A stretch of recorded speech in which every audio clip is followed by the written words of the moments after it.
kita semua. Yang terhormat Bapak Ibu Bupati, terima kasih banyak atas waktu sudah berkenan hadir di acara Misa Syukur HUT SD Oboja yang ke-7. Kami Baik, Romo Master, Bapak Pastor Paroki,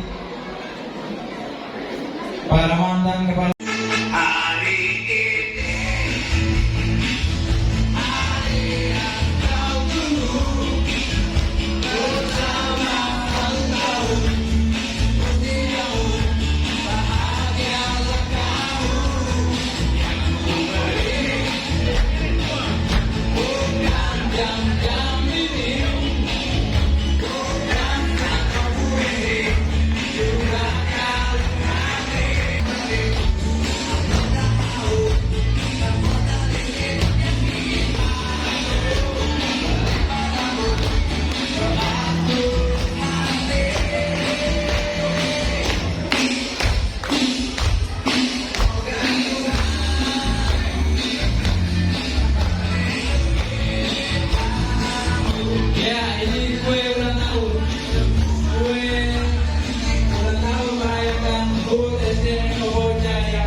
Jadi yang pertama kita sekarang menyiapkan menuju 100 tahun Indonesia, ya, 23 tahun lagi.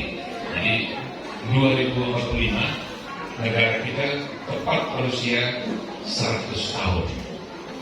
Nah, para pemimpin kita dan saat ini misalnya Pak Jokowi sudah mencanangkan, ya, bahwa pada tahun 2045 kita ingin negara kita ini atas angkat, ya. Kalau sekarang ini sudah angkat, orang sudah reken, ya. Kalau ini ibu guru, anak-anak sekolah sudah dengar ini ada, kita sudah masuk dalam G20, ya, G20 government. Jadi kita sudah masuk dalam 20 negara terkemuka di dunia, dan kita saat ini harus betul memperhatikan dua isu penting kita, energi dan pangan. Kalau energi, kita tidak bisa urus itu, ya. Ini urusan Presiden Jokowi dan kabinetnya. Tapi kalau tukar pangan, kita bisa urus sendiri.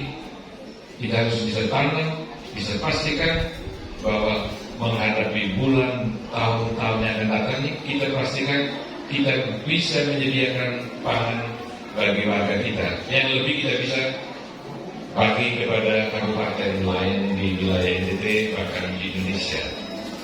Nah, kembali ke tadi, nah kita harus menyiapkan SDM kita menuju 2045 ini. Ketika 100 tahun ini, selain krisis yang kita alami, tapi perkembangan teknologi membuat negara-negara yang sudah berada jauh di depan kita bisa mendikte kepentingan mereka kita melalui ilmu pengetahuan dan teknologi. Nah, oleh karena itu kita harus mempersiapkan SDM kita. Nah, sekarang tadi melalui Ketua LMK dan Karang Taruna mewakili mereka yang nanti akan masuk ke berkeluarga, kita mengingatkan bahwa mereka bertanggung jawab pada anak yang nanti mereka hasilkan. Seperti saya katakan tadi, dalam pastoral umum memang tidak harus melayani lembaga pendidikan baik itu swasta maupun negeri tanpa membeda-bedakan. Artinya urusan saya hanya sejauh urusan rohani seperti yang sudah saya laksanakan tadi sesuai dengan permintaan dari panitia dan kepala sekolah. Dan baiklah, pada kesempatan ini saya menyampaikan satu dua hal sebelum pengembangan lembaga pendidikan kita baik negeri maupun swasta. Saya perlu dikembangkan dalam lembaga pendidikan kita. Saya berbicara dalam konteks kita di Muslimah ini karena notabene semua sekolah baik swasta maupun negeri yang ada di wilayah kita rata-rata semua kepala sekolah, guru, siswa dan siswi, pengurus komite semua dekat orang. Maka tadi saya bilang sama Pak Bupati juga komentar yang sama. Ketika beliau baca tema perayaan ini untuk sebuah sekolah negeri yang berlandaskan iman akan Kristus, nah itu interesan sekali, luar biasa. Saya juga kaget bahwa tema itu disebarkan. Padahal sekolah ini ada sekolah. Tapi saya mau katakan bahwa dalam lembaga pendidikan kita, dalam konteks kita, itu dimensi religius, dalam hal ini iman harus berkasih, itu harus dikembangkan di dalam lembaga pendidikan kita. Komunitas ini adalah komunitas yang dari aspek religius dan rohani harus mengembangkan karya kasih, iman, harap dan kasih. Dari dalam komunitas ini hindari hal-hal yang tidak sehat, komunitas yang tidak berlandaskan pada persaudaraan dan kekeluargaan. Yang kedua, aspek yang kedua yang harus dikembangkan dalam setiap lembaga kita, baik itu swasta maupun negeri, adalah komitmen terhadap pengembangan pribadi manusia itu sendiri.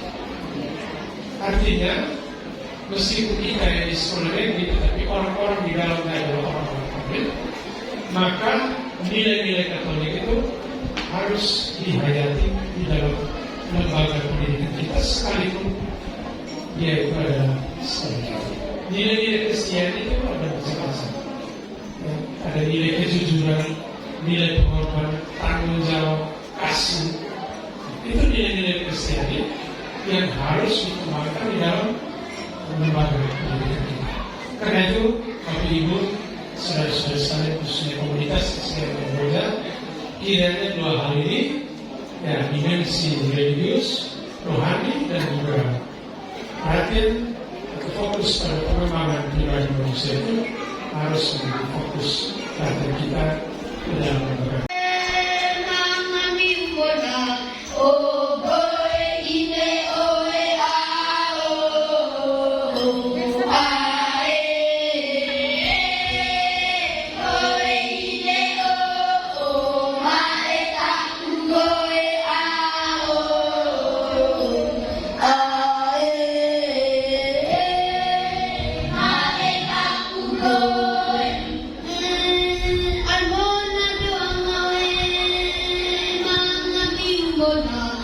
Inoue